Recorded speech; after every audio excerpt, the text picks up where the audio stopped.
بسم الله الرحمن الرحيم. السلام عليكم ورحمة الله وبركاته. محمد رفعت هو شيخ عمود دولة القرآن في مصر، هو الأصل والرائد والمعلم لأعلام هذه الدولة.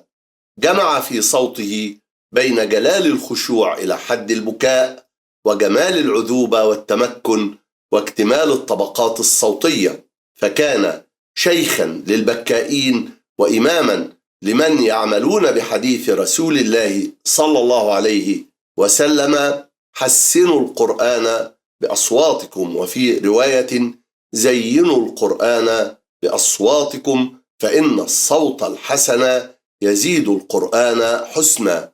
ولنرى فضل الشيخ محمد رفعت على خلفه وتلاميذه، تعالوا نستمع إلى صدر الآية 11 من سورة الرعد.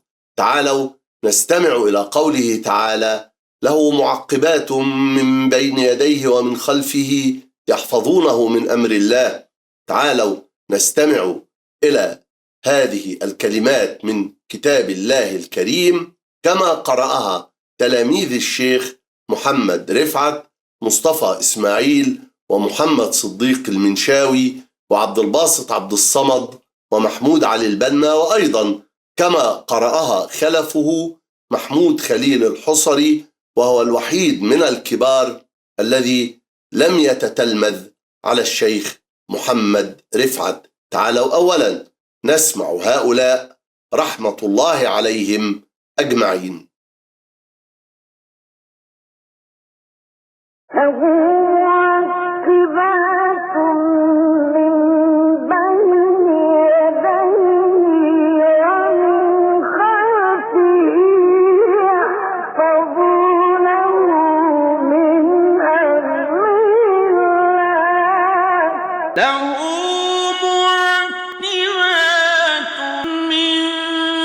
بين يديه ومن خلفه يحفظونه من أمر الله.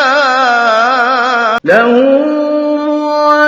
معقبات من بين يديه ومن خلفه يحفظونه من أمر الله. والآن تعالوا نستمع إلى صدر الآية الكريمة نفسه كما قرأه فضيلة الشيخ محمد رفعت رحمه الله.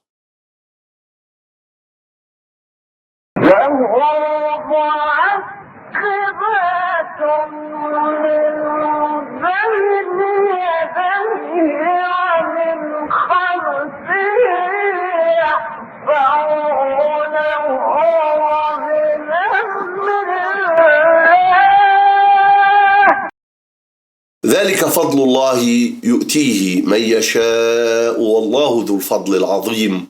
رحم الله كل من قضى حياته في صحبة القرآن وأنعم بها من صحبة. والسلام عليكم ورحمة الله وبركاته.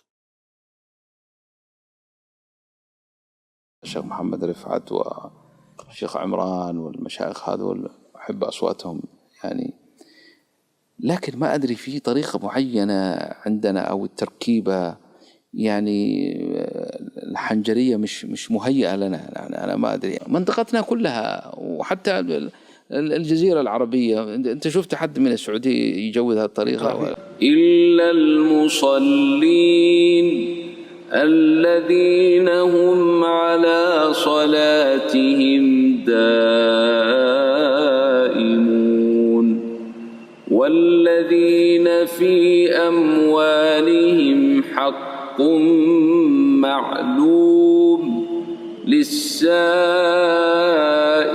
والمحروم والذين يصدقون بيوم الدين والذين هم من عذاب ربهم مشفقون إن عذاب ربهم ربهم غير مأمون